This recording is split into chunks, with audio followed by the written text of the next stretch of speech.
All right, so we're just going to do a little review on what we learned from yesterday. So, Aiden, you're going to be first. I'm going to get you to answer this one. After creating his budget, John realizes his expenses exceeds his income. To resolve this issue, he can do which of the following? So he has more expenses. He spent more than he made that month. So could he invest more in the stock market, eat out less frequently, go on a shopping spree, or work fewer hours? Eat out less frequently. Eat out, everybody agree? Yeah. Eat out, yes. The rest of them, he would be spending money. Okay, Colton, how many categories are there of the family life cycle? I'm gonna go with 8. 8. 8 is correct. 8 is correct. There's 8 stages of the family life cycle. Okay, Annie. A budget helps prevent debt by detailing which of the following?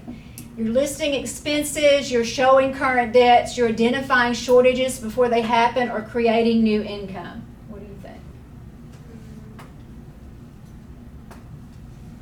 C? Did you say C? Yeah. It is C.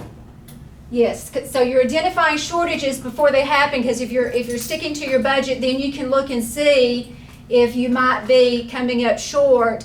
Then you can maybe go eat out less that month, or not spend as much on your shopping budget. Okay, number 4, Jacob. The family life cycle helps marketers define which of the following? Their target market, the budget expenses, someone's age, or the family size. Like marketers, advertisers, remember we talked about how they advertise to certain groups. So which would it be? Probably target market. That is correct. Target market. Everybody agree? Yep. Okay. Elijah, last one. Because the family life cycle changes, goals require fit which of the following? Constant update. There you go. Good job. Constant updating, because when you move to the next life cycle, you may have to update your goals because they're going to change. All right.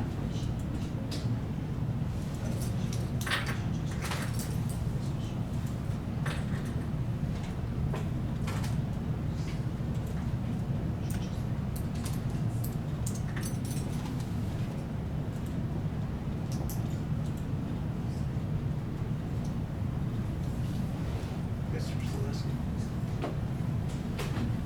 Did you have to do that? Did you do that? Or did you package? I didn't do it. The package?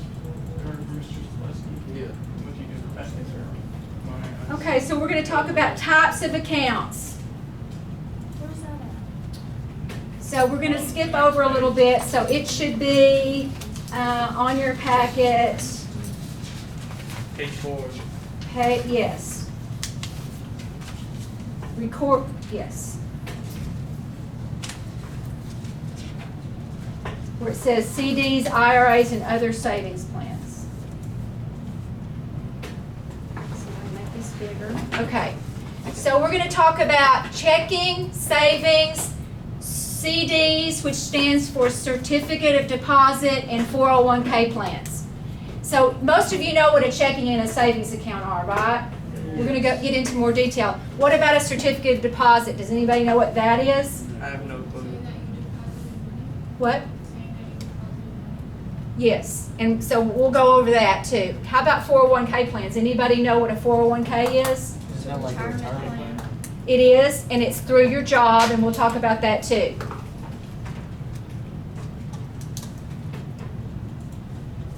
Okay, so checking accounts allows users to withdraw and deposit money. So there's different ways you can withdraw money, right? Checks, you can go to an ATM, or electronic debits, which would be like using your debit card. So who has a checking account? So how do you withdraw money, Colton? Put my card in the ATM. So you get cash out of the ATM? Yeah. Okay. Okay. Does anybody write a check?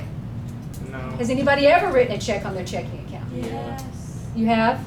Certain places Never had still it. require checks. If you write a check, if you pay for something at the school, you either have to pay in cash or checks. But most places don't. Most people don't write checks that much anymore. Usually it's They less use or their odd. debit card. They use their debit card or Cash out.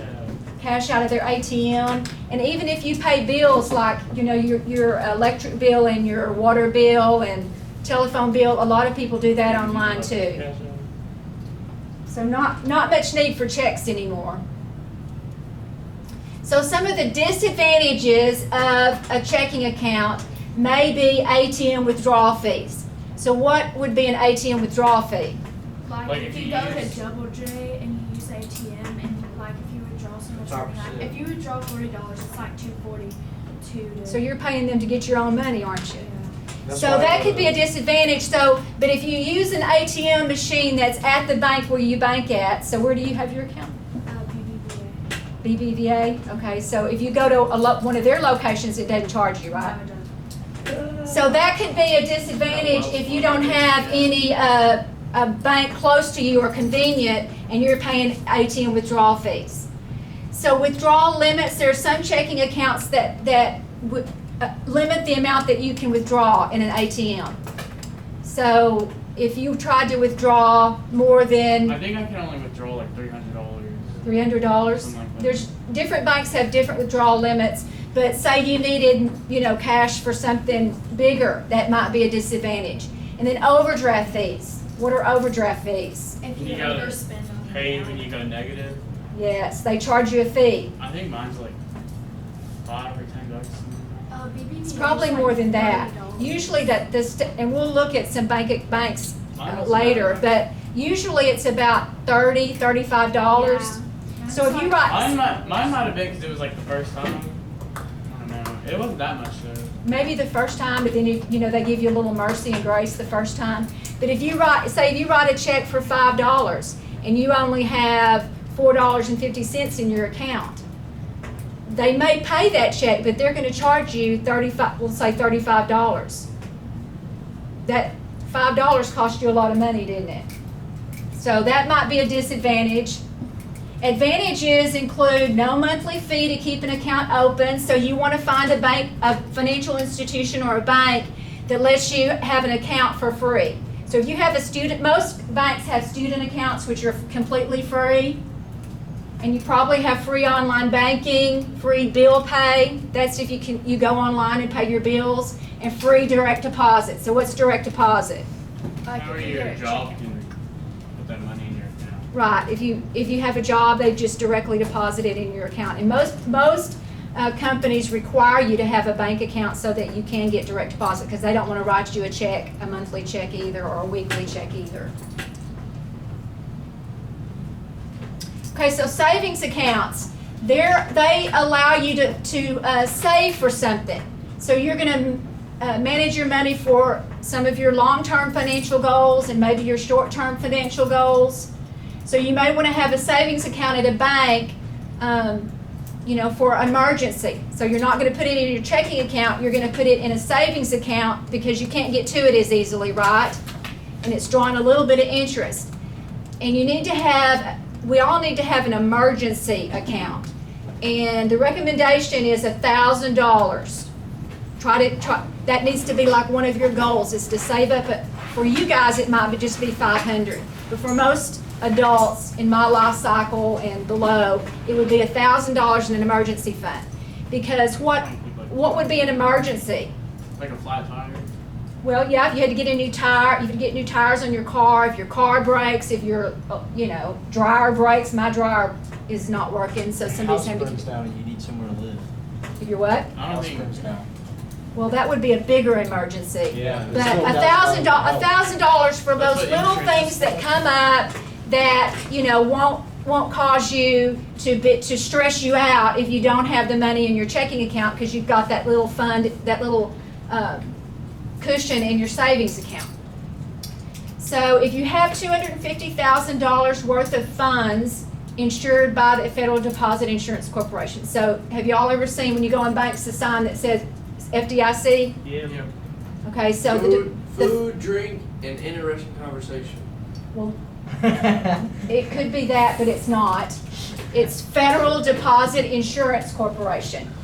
And what that means is that if you have $250,000 in the bank and the bank, goes out of business, then your money is safe. They're gonna give you your $250,000. What if you have $300,000? They're gonna get it too. You're probably gonna lose the other 50. So this would be a good problem to have, right? If you have $250,000 at the bank. But a lot of people do, and so they, might have $250,000 in several banks.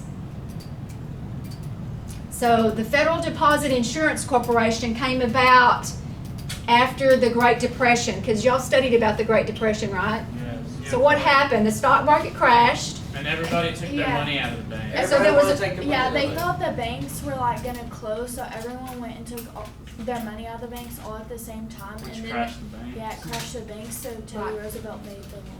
Right, that's exactly right.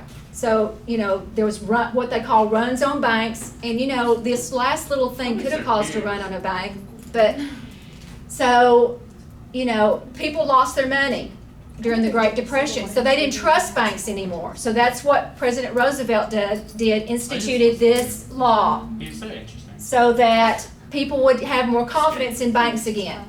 I love listening to his lectures. I like listening to him talk. Okay, so savings accounts have the disadvantage of a limited number of transfers or transactions. So the Federal Reserve, which is the bank's boss, and the Federal Reserve Bank sets laws for the banks to follow. And one of them is that they require a limited amount of transfers from a savings account. Why do you think that is? Because the reason that you don't want people to just use it like a checking account. Savings accounts do draw a little bit of interest. Is that why you can't take You can't money out write of a it all check. the time? You can't write a check on a savings The way account, huh? Because the way it gets interest, is that why they don't want you take money out of it all the time? It's not that. It's it's there for savings. They don't want you to use it like a checking account, and it helps the economy. The more people save, because then there's more disposable income, and it does draw a little bit of interest. Generally, savings accounts you can make 6 withdrawals per month without any kind of penalty. You can go into the bank and make 3, and you can do 3 on the ATM, because you can connect your ATM card with a savings account too. Does anybody have a savings account? Do you use the ATM? You just let it grow? You just let it grow? Yes. No, I took all my money out of there because I bought my truck. So that you save for it. But Yeah. there you go. It's a Go goal. ahead. Okay, so the steps to open a banking account. So you need to choose a financial institution, and you need to do some research about what bank you want to bank at. A lot of times you might bank at the ones that your parents bank at, because they're familiar with. They may know somebody at the bank. Who do you have your account with? I have Wells Fargo. Wells Fargo. He has Wells Fargo, so there's Wells Fargos everywhere, so that makes it convenient. So, when y'all go off to college and you call home because you don't have any money and you want to go to Whataburger, your parents can go put money in your account at the bank, at the Wells Fargo here, and That's sad. then you can go That's to sad. Whataburger. I Right? work at BBB Sad. because my grandma used to Daddy. work there. Did she? Yeah, she used to work there. That's She, sad. and BBVA, like if I don't have money in my account, or if I go to the store and buy something for my grandma, she can just automatically transfer from her account to my account the same day. So it makes it convenient. And there's several BBVA accounts. It used to be Compass. Yeah, it used to be Changed Compass BBVA, and then it was something about BBVA is a Cuban bank, or It's another country, but I'm not sure. Yeah, it's in Mexico, I think. Yeah, it's again. No, it is in Mexico, and Yeah, then, and when they split with Compass, it was the Mexico splitting with Compass. They had to change everything. So you want to pick one that's convenient and that has the products that you want. And most of the bigger banks, like the Wells Fargo, Bank of America, BBVA, they all have student accounts and, you know, a myriad of products that will fit your needs. You know, some people like to bank at the smaller banks because there's, you know, they're more friendly. It just depends on what fits your need. But you want to research and make sure that before you choose a financial institution, that it's the one that you want to bank at, because you're going to build a relationship with them. So, It's so loud right above my head. It's scary. so whenever you get ready to buy a car, that's probably the bank that you're going to go to because you've built a relationship with them, and they want you to. You know, maybe when you buy a house, you're going to go talk to somebody at the bank that you're familiar with that's going to give you some direction on how to start that process. So then when you pick then you're going to pick a bank, then you're going to pick the type of checking account you want, you know, or maybe a savings account. So when we go and research some of the banks, there's all kinds of checking accounts and there's all kinds of savings accounts. You're going to pick the one you want. Then you're going to fill out the application at the bank or online. You're going to agree to the terms, because you know there's some terms involved, because you have to agree to all the fees and any kind of withdrawal limits that they may have. And then you're going to sign it and mail it in if applicable. I guess now that you can't go inside banks right now, I don't think you can yet. Then you probably will have to do it online and mail them in, or drive them through the drive-thru. But if you went inside, you would meet with somebody and sign those documents. And some checking accounts and savings accounts require a minimum to open it. It might be $5, it might be $25. 500 sometimes. Well, not.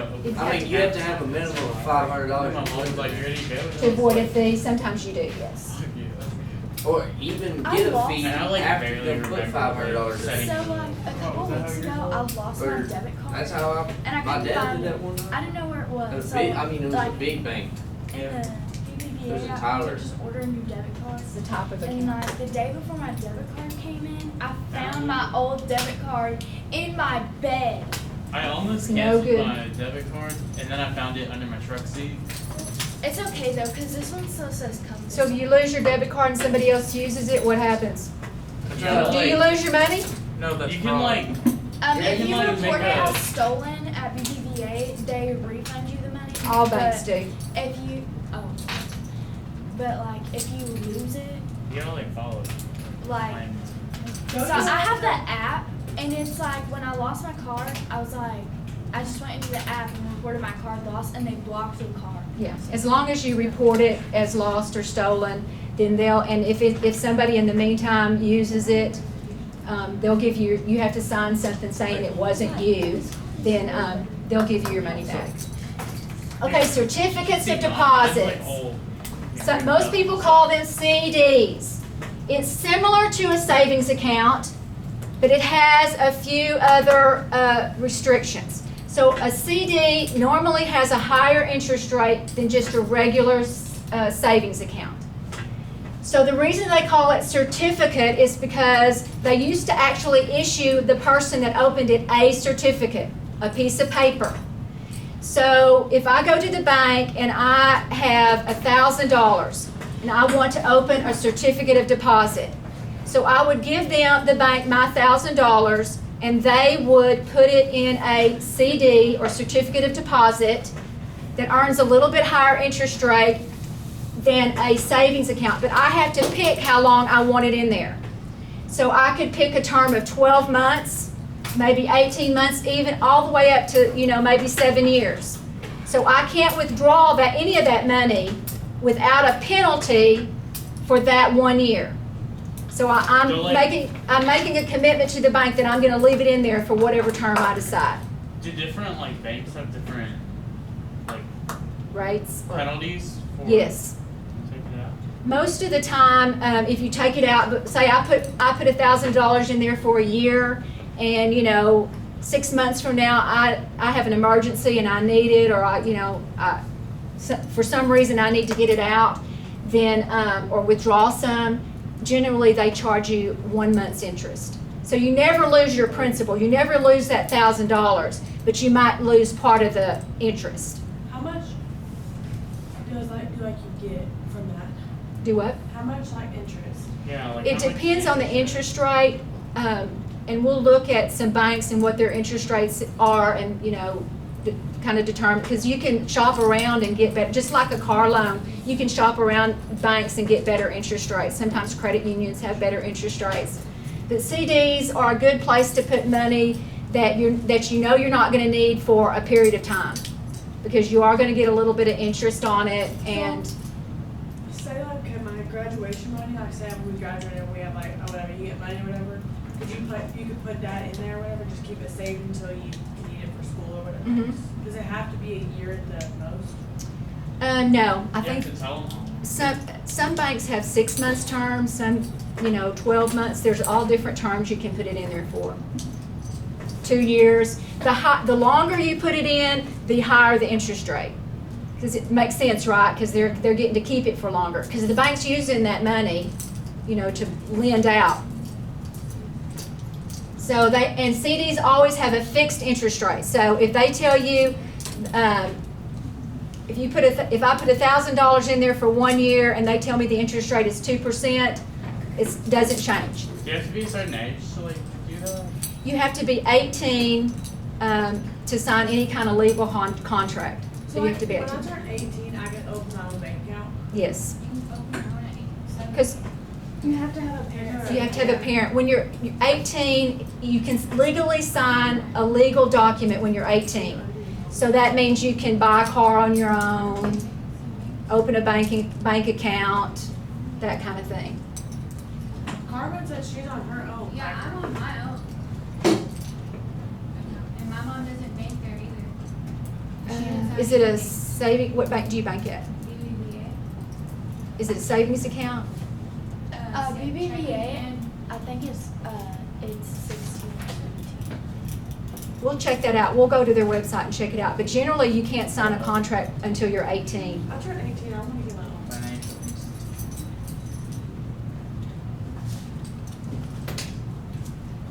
Okay, so certificates of deposit provides periodic income, because you also have the option, if I put that $1,000 in there and I say I'm going to leave it in there that in there for 1 year, like it earns interest every month. So I do have the option to take just the interest out without a penalty. So I might say, okay, I'm going to give you the $1,000 and you can keep it there for a year, but I want to take my interest out every month, and you can do that. If you don't, you're going to draw more interest because it compounds. Oh, I was just about to ask the compounding. interest. Yes, it compounds, so it's just going to be better. But a lot of times, back when interest rates were really high, several years ago, a lot of older people put their money in CDs because it was safe. They felt okay with it because it was FDIC insured. And a lot of those people grew up during the Depression, so they remembered the Depression. So they would put it in a CD, and to supplement their Social Security income, they might draw an interest check every month, and they would keep that principal safe, but they might draw out part of the interest to supplement their income every month, because it's kind of hard to live on Social Security sometimes. Somebody said at 12? 06. It's 12. Okay, I think, okay, CD rates vary according to the size of the bank and the length of the maturity. So when we go to do some research on banks, you're going to find CD rates different at every bank. The interest rates are going to be different. The length of the maturity might be different. So again, if you decide to open one, you need to shop around and make sure you get the best rate and term. So you can even use your CD as security on a loan. So if you have $10,000 in a CD and you want to buy a car, then you can use, instead of them taking the car as collateral, y'all know what the term collateral means? Yeah. It means that's security for the loan. Y'all are really smart. Yeah. Collateral for the loan. Wells I Fargo be talking to doesn't my do dad collateral all the anymore. time, but. Only secure, unsecured? Yeah, only I unsecured. did not know that. I think I was. But you can use your CD rate, and usually they'll charge you about 3% over what they're paying you, but it's still cheaper than like a regular car loan would be. Okay, so we're going to stop there because 401k plans are a little, and we don't have much time left. So we'll talk about 401k plans tomorrow.